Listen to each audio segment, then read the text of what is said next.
Everyone, welcome to Academia classes में Adil Saifi article series में आपका स्वागत है, जहां पर हम आर्टिकल से रिलेटेड सभी रूल्स को कवर करेंगे। अगर आपने अभी तक आर्टिकल सीरीज की पिछली वीडियोस नहीं देखी है तो आप प्लेलिस्ट में जाकर उन वीडियोस को देख सकते हैं। आज का जो पार्ट है वो पार्ट 4 है। ओके, उन वीडियोस में हमने फंडामेंटल फैक्ट्स और फंडामेंटल कुछ रूल्स हैं आर्टिकल से रिलेटेड, उन्हें कवर किया है।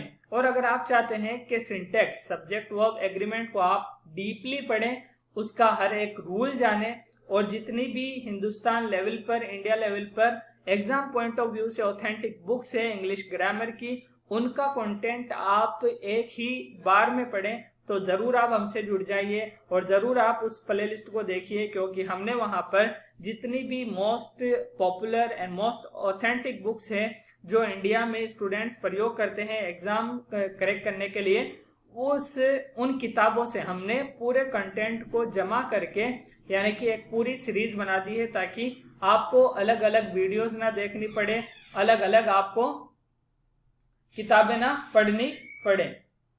ओके, तो हम वीडियो शुरू करते हैं। आज हमारा पहला रूल है सम मोर यूजेस ऑफ ए और एन। यहाँ पर यह बात कही जा रही है कि ए और एन के बारे में कुछ और रूल्स हैं जिन्हें हम यहाँ पर डिस्कस करेंगे। इसका मतलब ये हुआ कि कुछ हमने डिस्कस कर लिए हैं। तो पहला रूल क्या है आज का? ए और an is used with some specific phrases. इन दोनों शब्दों का प्रयोग स्पेसिफिक फ्रेजेस के साथ किया जाता है। यहाँ पर ये आज का पहला रूल है। ओके, एग्जाम्पल आपके सामने है। A team of, a gang of, a crowd of, a group of, a band of, यहाँ पर ए है। An army of, a pair of, a herd of, an assembly of, a flock of, a galaxy of. अगर आप यहाँ पर आपको मालूम हो तो ए और एन के बाद जितने भी शब्द आपको नजर आ रहे हैं वो असल में कलेक्टिव नाउन के एग्जाम्पल हैं। कलेक्टिव नाउन मीन्स ऐसे शब्द जो पूरी क्लास को, पूरे ग्रुप को डिनोट करते हैं, उन्हें हम कलेक्टिव नाउन कहते हैं। ये नाउन के प्रकार में से एक प्रकार है। ये बात भी आपको याद रखनी है कि टीम एक ऐसा शब्द है जिसमें प्लेयर्स होते हैं और एक व्यक्ति नहीं बल्कि एक से ज्यादा प्लेयर्स होते हैं, तो उसे हम टीम बोलते हैं। गैंग ऑफ थीव्स होती है, क्राउड ऑफ पीपल होता है, ग्रुप ऑफ स्टूडेंट्स बोल सकते हैं हम, a band of musician, an army of soldiers, a pair of shoes, a herd of oxen और oxes दोनों आप बोल सकते हैं। an assembly भी किसे बोलते हैं? सभा को बोलते हैं। स्टूडेंट्स की जो असेंबली होती है आप उसे भी, वहां पर भी इसका प्रयोग कर सकते हैं। a flock of ship, यानी कि आप जो शिप होते हैं उनका जो रेवड़ होता है उसके लिए भी फ्लोक का प्रयोग कर सकते हैं। गैलेक्सी ऑफ स्टार्स, जो तारों का समूह होता है उसके लिए आप गैलेक्सी का प्रयोग करते हैं। तो ये सभी शब्द कलेक्टिव नाउन है, पूरे ग्रुप को डिनोट करने वाले हैं। तो यहाँ पर यही बात कही जा रही है कि स्पेसिफिक फ्रेजेस होते हैं, उनके साथ ए और एन आर्टिकल जो कि इंडेफिनिट आर्टिकल है उनका प्रयोग किया जाता है। यह था हमारा आज का रूल नंबर 1। रूल नंबर 2 देखिए। Article a is used to show the number and quantity, यानी कि ए आर्टिकल जो है इंडेफिनिट आर्टिकल कहलाता है। ये इसका प्रयोग किस लिए किया जाता है? ये बताने के लिए, दर्शाने के लिए नंबर या फिर क्वांटिटी, मात्रा या फिर संख्या या मात्रा बताने के लिए ए का प्रयोग किया जाता है। एग्जाम्पल आपके सामने है। A lot of, a number of, a great number of, a large number of, a great many of, a good many of, a great deal of, a good deal of. इनके अर्थ में ज्यादा कोई यानी फर्क नहीं है, लेकिन अगर आप इन सभी शब्दों को समझना चाहते हैं तो इन सभी शब्दों को हमने एज अ सब्जेक्ट अगर किसी वाक्य में प्रयोग होते हैं तो इनका इस्तेमाल कैसे होगा, इनका हिंदी अनुवाद क्या होगा और इनके हिसाब से वर्ब क्या आएगी, ये सब्जेक्ट वर्ब एग्रीमेंट सीरीज में हमने एकदम डीपली वहां पर डिस्कस किया है। तो आप वहां जाकर प्ले लिस्ट में उन वीडियोस को देख सकते हैं और सब्जेक्ट वर्ब एग्रीमेंट से रिलेटेड सभी जो रूल्स हैं उनसे आप अच्छी तरीके से वाकिफ हो सकते हैं, उनसे परिचित हो सकते हैं। तो यह था हमारा रूल नंबर 2 के ए का प्रयोग किसके लिए? नंबर, संख्या या फिर क्वांटिटी, मात्रा बताने के लिए किया जाता है। तो सभी एग्जाम्पल के पहले आप देख सकते हैं ए का प्रयोग किया गया है। और ये सभी जो फ्रेजेस प्रयोग किए गए हैं ये मात्रा या नंबर बताने के लिए ही किए जाते हैं, प्रयोग किए जाते हैं। तो चलो चलते हैं आज के हमारे तीसरे रूल पर। ए और an is used in the sense of one. एक के अर्थ में, वन के मीनिंग में, वन वाले सेंस में ए और एन का प्रयोग किया जाता है। ये हमने आर्टिकल सीरीज की सबसे पहली वीडियो में देखा था कि असल में ये जो एडजेक्टिव है ए और एन, ये वन का क्या है, वीक फॉर्म है। क्या है, वीक। तो आर्टिकल जो ए और एन है वो वन के वीक फॉर्म है, स्ट्रॉन्ग फॉर्म क्या है, वन है। क्यों ऐसी बात कही जाती है? क्योंकि नंबरिंग के हिसाब से अगर कोई वर्ड यूज किया जाता है इन मैथ में तो वो एक के लिए वन का प्रयोग होता है, लेकिन इसकी जगह पर हम क्या करते हैं, लैंग्वेज में ए और एन का भी प्रयोग कर लेते हैं, तो वो असल में वीक फॉर्म हो जाती है। ठीक उसी तरीके से दिस और दैट का वीक फॉर्म द है। ओके, मतलब जिस तरीके से दिस और दैट इशारा करके खास कर देते हैं चीजों को, उसी तरीके से द किसी नाउन से पहले प्रयोग होकर उस नाउन को खास कर देता है, डेफिनेट सर्टेन कर देता है। इसीलिए ये कहा जाता है रूल्स के मुताबिक कि दिस और दैट की क्या है, वीक फॉर्म है। ओके, इस ये रूल के मुताबिक हम एग्जांपल को देखेंगे कि ए और an is used in the sense of one. Mukesh has a dog. Mukesh के पास एक कुत्ता है।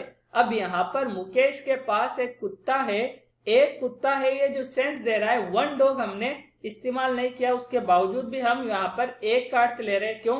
क्योंकि ए का प्रयोग किया गया है और ए का प्रयोग किया जाता है वन के लिए। ओके, सेकेंड एग्जाम्पल देखिए, विनय हैज एन एप्पल।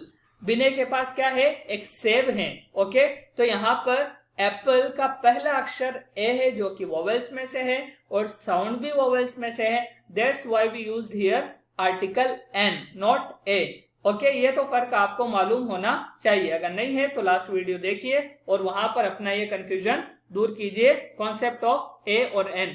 तो यहां पर भी देखिए एन का प्रयोग करके हमने हिंदी में एक का अर्थ लिया है। नेक्स्ट एग्जाम्पल क्या है, अ फार्मर हैड 3 सन्स। एक किसान के 3 बेटे थे। एक किसान के 3 बेटे थे। तो ये एक किसान जो हमने अर्थ किया है वो एक ही बुनियाद पर किया है, क्योंकि ए का अर्थ यहाँ पर वन लिया गया है। तीनों एग्जाम्पल में a dog, an apple, a farmer, यहाँ तीनों जगहों पर नाउन से पहले इंडेफिनिट आर्टिकल का प्रयोग हुआ है और इन द सेंस ऑफ वन में हुआ है। तो ये आपको याद रखना है, ए और एन का प्रयोग इन द सेंस ऑफ वन में भी किया जाता है।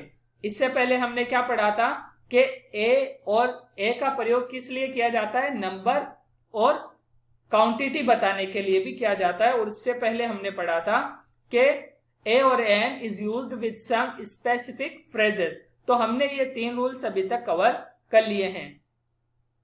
आज का जो 4th रूल है वो क्या है, ए और an is used in the sense of any.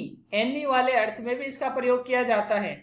Okay, अगर आपने पहला वीडियो नहीं देखा है तो आप वहां देख लीजिए। मैंने ए और एन के जो अर्थ बताए हैं हिंदी में, पॉसिबल मीनिंग, वहां सिर्फ एक नहीं है, एक से ज्यादा अर्थ वहां पर बताए गए हैं और वो सभी अर्थ, मीनिंग ऑफ ए और एन, यहाँ पर आज की वीडियो में डिस्कस करने हम वाले हैं, जिसमें से 1-2 अर्थ हमने यानी कि डिस्कस कर लिए, बाकी के अर्थ भी हम आज की वीडियो में डिस्कस करेंगे। अब यहाँ पर देखिए ए और एन का अर्थ क्या आ रहा है, एनी। एग्जाम्पल देखिए, there was a king of Magadh. Magadh का कोई राजा था। मगध का कोई राजा था। अब एक राजा था नहीं, कोई राजा था, इस सेंस में भी ए का प्रयोग किया जाता है। There was a king of Magadh, यानी मगध का कोई राजा था। आप अगर ये हिंदी अनुवाद भी करेंगे तो आपका सही होगा। अगर आप इस वाक्य का अर्थ ये लेंगे तो आपका अर्थ सही होगा। सेकेंड एग्जाम्पल देखिए, Veena did not give her husband an apple. Veena ने अपने पति को कोई सेब नहीं दिया, मतलब एक सेब नहीं दिया, नहीं, बल्कि इसका अर्थ क्या हुआ यहाँ पर, एक कोई सेब नहीं दिया, मतलब बिल्कुल कुछ भी नहीं दिया। तो ये था हमारा रूल नंबर 4, जिसमें हमने जाना कि आर्टिकल ए और एन का प्रयोग इन द सेंस ऑफ एनी भी किया जाता है। हिंदी में क्या बोलेंगे, इन द सेंस ऑफ कोई। कोई जब बोलते हैं ना, उसका अर्थ ही एनी का अर्थ होता है। ओके, देखते हैं हम आज का नेक्स्ट रूल। नेक्स्ट रूल क्या है? रूल नंबर 5, ए और an is used in the sense of each और एवरी और पर। ईच, एवरी, पर, इन शब्दों के अर्थ में भी ए और एन का प्रयोग किया जाता है। ओके, जब इनके अर्थों में प्रयोग किया जाता है तो किस तरीके से, ये एग्जाम्पल से आपको समझ में आएगा। यहाँ पर हिंदी अनुवाद भी वाक्यों का दिया गया है ताकि आप अंदाजा लगा सकें कि जब इस तरीके के सेंटेंसेस कन्वर्सेशन में या बुक्स में या न्यूज़पेपर में आपको कहीं पर दिखाई दें तो उनका हिंदी अनुवाद हमारे माइंड में क्या होना चाहिए, हम वहां पे कंफ्यूज ना हो कि यहाँ पर प्रयोग तो आर्टिकल का किया गया है और अर्थ ईच, एवरी, पर का ले रहा है। क्योंकि अगर ये रूल्स मालूम नहीं होंगे तो ये सवाल पैदा होना एकदम लाजमी बात है, मतलब आप कंफ्यूज हो ही जाएंगे। एग्जाम्पल क्या है? Sudhir Babu comes to my house once in a week. Example का हिंदी अनुवाद देखिए, सुधीर बाबू मेरे घर प्रत्येक सप्ताह में एक बार आते हैं। Once in a week. अब यहाँ पर वंस एक बार, उसके लिए वंस के लिए हम एक बार का प्रयोग करते हैं। इन अ वीक, प्रत्येक सप्ताह में एक बार आते हैं, मतलब यहाँ जो अर्थ है वो एक का नहीं अलग है। प्रत्येक सप्ताह में, प्रत्येक का जो अर्थ है वो यहाँ पर बता रहा है ए, जो कि आर्टिकल है। नेक्स्ट एग्जांपल देखिए, mister Aryan earns 10,000 a month, यानी मिस्टर आर्यन जो है प्रति माह हर महीने 10,000 रुपए कमाते हैं। ओके, मिस्टर आर्यन हर महीने 10,000 रुपए कमाते हैं। तो प्रति माह जो है ना, ये प्रति माह, अ मंथ, अ वीक यानी प्रत्येक सप्ताह, अ मंथ यानी यहाँ पर प्रति माह। तो आप देख रहे हैं एक नहीं बोला जा रहा है बल्कि यहाँ पर प्रति के अर्थ में लिया गया है और यहाँ पर प्रत्येक के अर्थ में लिया गया है ए का प्रयोग। एग्जाम्पल थर्ड देखिए, mister Thakur walks 5 kilometres an hour. इसका अर्थ क्या हुआ कि मिस्टर ठाकुर 5 किलोमीटर की जो रफ्तार है, यानी कि एक प्रति घंटा 5 किलोमीटर की रफ्तार से चलते हैं। यहाँ पर हिंदी ट्रांसलेशन नहीं आया, लेकिन मैं आपको बता रहा हूं कि मिस्टर ठाकुर जो है वो 1 घंटे में 5 किलो, हम इस तरीके से इस वाक्य को बोलते हैं, मिस्टर ठाकुर प्रति घंटा 5 किलोमीटर की रफ्तार से चलते हैं। तो अब ये यहाँ पर प्रति घंटा, एन आवर, प्रति घंटा के अर्थ में एन का प्रयोग किया गया है। नेक्स्ट देखिए, rice is sold at 15 a kilo. चावल 15 रुपए प्रति किलो के हिसाब से बेचा जाता है। नेक्स्ट एग्जांपल देखिए, the train runs 80 kilometre an hour. Train 80 kilometre प्रति घंटा की दर से चलती है। यहाँ पर एन आवर प्रयोग हुआ है, यहाँ पर अ किलो प्रयोग हुआ है और यहाँ पर एन आवर प्रयोग हुआ है और यहाँ पर अ मंथ, यहाँ पर अ वीक। तो आप इससे अंदाजा लगा सकते हैं कि ए और एन का प्रयोग सिर्फ एक के अर्थ में ही नहीं किया जाता बल्कि ईच, एवरी, पर के अर्थ में भी इनका प्रयोग किया जा सकता है और किया जाता है। आज का हम नेक्स्ट रूल देखते हैं, rule number 6, A is used in the sense of on. ये तो आपके लिए हो सकता है बिल्कुल ही नया हो कि ए का अर्थ ऑन के लिए किस तरीके से, मतलब पर जो होता है ना, हम जिसे हिंदी में पर बोलते हैं किसी चीज पर, तो वहां पर हम ऑन का प्रयोग करते हैं, ऑन द टेबल, टेबल के ऊपर। तो इसके लिए भी आर्टिकल का प्रयोग होता है। एग्जाम्पल देखिए, लेकिन आर्टिकल ए का, ठीक है। एग्जाम्पल देखिए, I found him a bed. मैंने उसे बिस्तर पर पाया, मतलब I was looking for him, मैं उसे ढूंढ रहा था और मैंने उसे कहाँ पाया, I found him a bed. अब बेड आया है, ऑन द बेड नहीं। अगर ये वाला एक्सप्रेशन भी प्रयोग कर ले कोई, अगर आपको मालूम होगा तभी आप समझेंगे कि सामने वाला कहना क्या चाह रहा है, वरना तो आप कहेंगे ये तो सेंटेंस ही गलत है, जबकि ग्रामर के हिसाब से ये सेंटेंस सही होगा। मतलब हमारी ही गलती वहां पर होगी कि हमें मालूम नहीं है। तो इसी तरीके के एक्सेप्शनल पार्ट को सीखने के लिए आप एकेडमिया क्लासेस से जुड़े रहिए, ताकि आपको ऑथेंटिक बुक्स से जो भी पॉसिबल कंटेंट हो सकता है वो आपको यहाँ पर प्रोवाइड करवा दिया जाएगा। कॉमन जनरल रूल्स को छोड़कर जो एडवांस लेवल का स्ट्रक्चर है वो सभी यहाँ पर आपको बता दिया जाएगा। नेक्स्ट एग्जाम्पल देखिए, ही वेंट अ हंटिंग, वह शिकार पर गया, वह शिकार पर गया। ही वेंट ऑन हंटिंग नहीं है बल्कि अ हंटिंग। क्यों? क्योंकि ए का अर्थ भी पर के अर्थ में आता है। ए का प्रयोग भी हम ऑन वाले सेंस में कर सकते हैं, इसलिए हमने यहाँ पर प्रयोग किया ही वेंट अ हंटिंग, वह शिकार पर गया। ये रूल आपको एक्सेप्शनल, आपको एक्स्ट्रा मतलब नॉलेज में आपको रखना ही है कि ए का प्रयोग ऑन के सेंस में भी किया जाता है। आज के वीडियो का नेक्स्ट रूल देखते हैं। A an is used in the sense of all. All वाले अर्थ में भी प्रयोग किया जाता है ए और एन का। एग्जाम्पल देखिए, a dog has a short tail. A dog has a short tail, कुत्ते को एक छोटी पूंछ है। एग्जाम्पल सेकंड देखिए, a cow has a long tail. गाय को एक लंबी पूंछ है।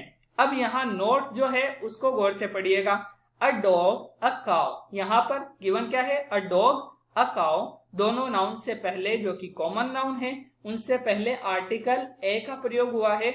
Used in the sense of whole class, वो पूरी जाति को डिनोट कर रहे हैं, पूरी जाति के बारे में बता रहे हैं, इसलिए यहाँ पर ए का अर्थ क्या है? ऑल के अर्थ में लिया गया है। तो आपको ये बात याद रखनी है कि ए और एन का प्रयोग ऑल के सेंस में भी किया जाता है। नेक्स्ट नोट देखिए, a is used in the sense of the same.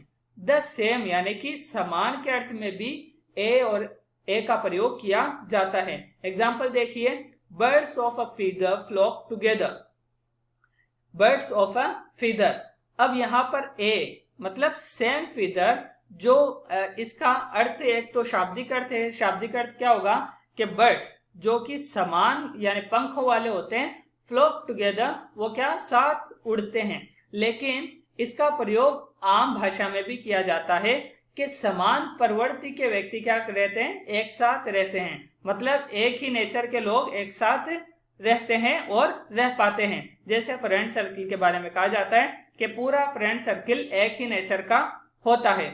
तो आपको याद रखना है ए और एन का प्रयोग ऑल के सेंस में और उसी तरीके से द के सेंस में, ईच, एवरी, पर के सेंस में भी और ऑन के सेंस में भी किया जाता है। आज की वीडियो का लास्ट रूल हम डिस्कस करेंगे।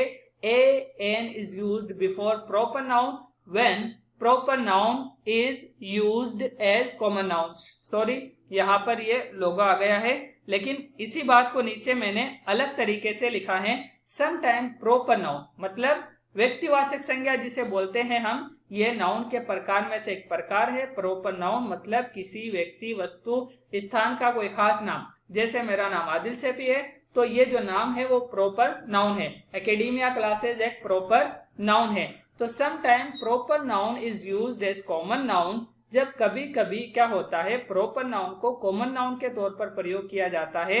There a is used before proper noun, तो वहां पर प्रॉपर नाउन से पहले हम ए का प्रयोग करते हैं और उसका अर्थ लेकिन बदल देते हैं।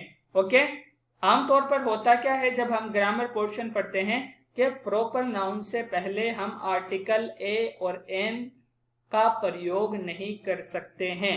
प्रॉपर नाउन व्यक्तिवाचक संज्ञा मतलब मैं एन आदिल सैफी या फिर एन एकेडेमिया क्लासेस, इसका प्रयोग नहीं कर सकता, क्योंकि प्रॉपर नाउन अपने आप में खास होते हैं। उनको इंडेफिनिट और अनसर्टेन नहीं बनाया जा सकता और सर्टेन बनाने के लिए द लगाने की भी जरूरत नहीं है। कॉमन नाउन से पहले ए और एन का प्रयोग बहुत भरपूर तरीके से किया जाता है और द का प्रयोग भी किया जाता है। एग्जाम्पल देखिए, ही इज अ कालिदास। कालिदास एक बहुत बड़ी पर्सनालिटी गुजरी है इंडिया की हिस्ट्री में, तो आपको मालूम होगा, नाम भी सुना होगा।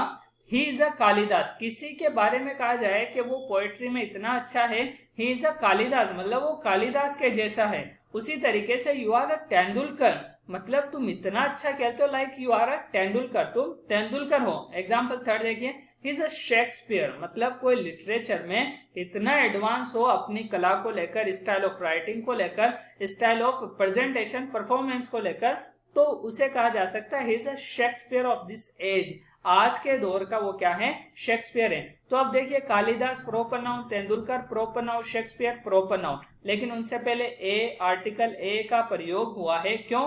क्योंकि यहाँ पर कालिदास कौन से अर्थों में प्रयोग हुआ है? कॉमन नाउन में। कॉमन नाउन में used as common noun, there a is used before proper noun. यहाँ पर सचिन तेंदुलकर कालिदास और शेक्सपियर को एज अ कॉमन नाउन प्रयोग किया गया है। आई होप कि आपको वीडियो पसंद आई होगी। अगर आपको वीडियो पसंद आई है तो जरूर लाइक कीजिए, कमेंट कीजिए और अपने फ्रेंड्स के साथ शेयर कीजिए जो भी एग्जाम की तैयारी कर रहे हैं या फिर जो भी स्कूल्स में पढ़ रहे हैं, अभी लॉकडाउन के चलते हुए वो घर पर हैं, उनके पास अगर फोन है तो आप उनके साथ इस वीडियो को शेयर कर सकते हैं ताकि वो घर पर रहते हुए अपनी पढ़ाई को जारी रख सके या फिर अपने आप को यानी कि ग्रो कर सके, डेवलप कर सके। चैनल को सब्सक्राइब जरूर कर दे ताकि आपको हर वीडियो की नोटिफिकेशन मिलती रहे। आज की वीडियो में बस इतना ही, फिर मिलेंगे अगली वीडियो में, तब तक के लिए अलविदा।